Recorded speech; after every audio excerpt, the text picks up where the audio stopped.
is off the subject. You know, maybe 30, 40 years ago, until now, everyone, everywhere in the Middle East, a white man or a white woman say some, it's like la hawla wa la quwwata illa billah. They call them experts. They call them khubara. They call them some. All right? And we have no izzah. All right? Why? Because we thought, or not we, these individuals are, they have no nothing, no dignity, no respect, nothing. They bow and worship their masters. And they can't be any other way. This is how Allah subhanahu wa ta'ala la'anahum.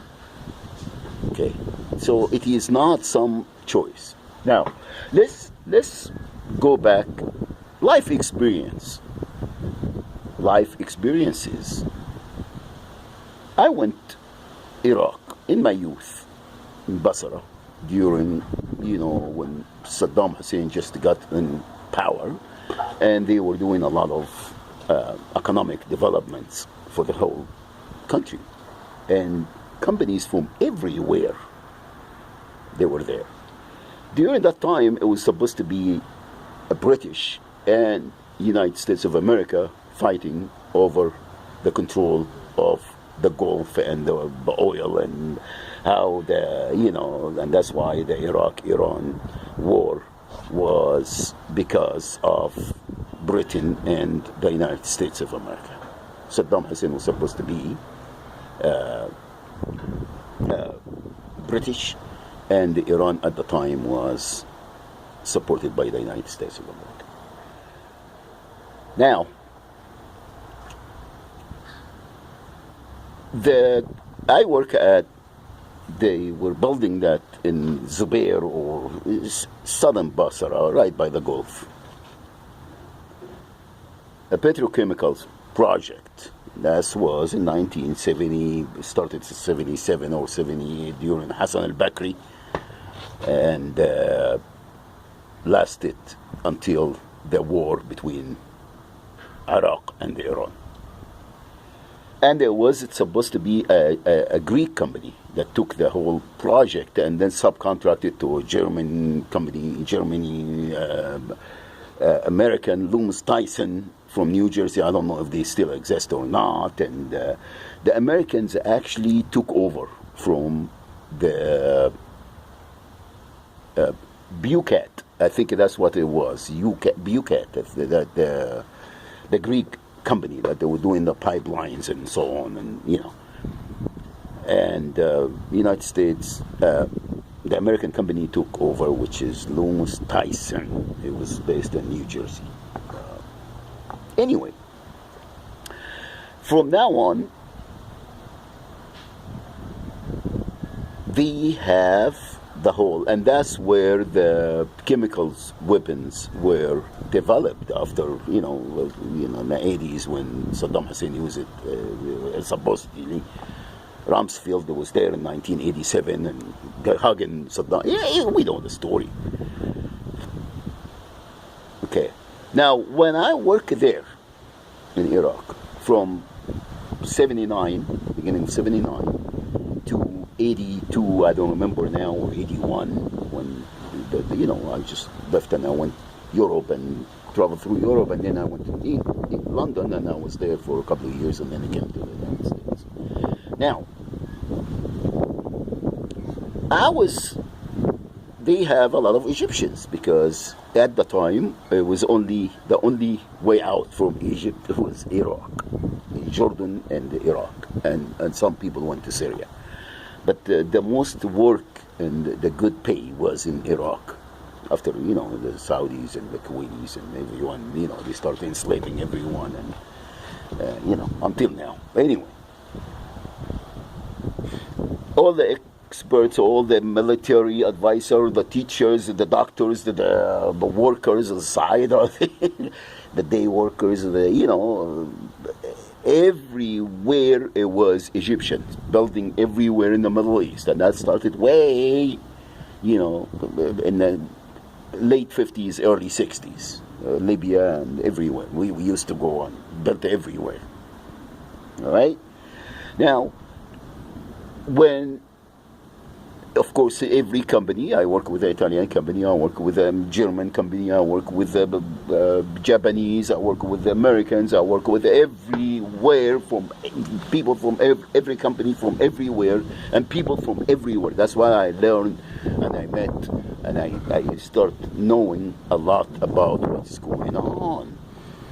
And the experts, well, these companies, they have their engineers and, the supervisors and everything, and all, white folk that they think that they are experts. And they will treat the laborers, whether Iraqis or, they can't do that to Iraqis because they are paid by the government, so they kind of, let them do whatever they want to do. But the Egyptians, they were treating them like they are, they're slaves. And I encounter many times, the Americans were I have to say that, they were the most, they were kind, they were nice. The people that I work with, they were very, very respectable and very nice, and they didn't really, the Italians and the Japanese, the Germans, they were the most rude and think that they are someone. And they would tell them, oh yeah, you go back to Egypt, you eat dirt. And many times I got in conflict with this stupid, arrogant, sick, that they think that they are somebody, and they have the right to enslave and treat people poorly, and think that they have the right. And I got in their face many times. So this is what I learned. Well, I learned, how people that have no creed think that they are above everyone, and they wanted to enslave and think that they have the right, and no one has the right to stand up and call them in their shit. All right? So, fellas, please, you got to have some self-respect. Forget about if you don't want to be, you don't want to practice your deen. At least have some dignity, have some respect for yourself, for who you are and your heritage, wherever you come from, and what your forefathers are all about. Come on. Excuse me. All right. So please. Okay. That's it. I am not anti-European, I'm not anti-white, I'm not anti-Christian, I'm not anti-Jews, I'm not anti-anything. Okay? I am من أمة محمد لا إله إلا الله محمد رسول الله. And we have to go by Allah subhanahu wa ta'ala creed. That's it. عقيدة التوحيد. To protect others, freedom of choice, freedom of religion, freedom of living free. Protect their properties, their money, their blood, themselves, and their ard. Okay, their honor. This is why we are here. We are not here to take care of the orphan, take care of the abused, the Ibn Sabi. Learn about your religion. Learn about Allah subhanahu wa ta'ala deen for all humanity, for everything. Okay? Learn. And respect the others. And respect the right to choose. They are not accounts. They are not your slaves. Ahd al-Fara'ina is gone. Right? That's it. And I hope that you guys understand and do what is right. May Allah subhanahu wa ta'ala bestow mercy upon all of us. Assalamu alaikum wa rahmatullahi wa barakatuh. La ilaha illallah Muhammadur Rasulullah.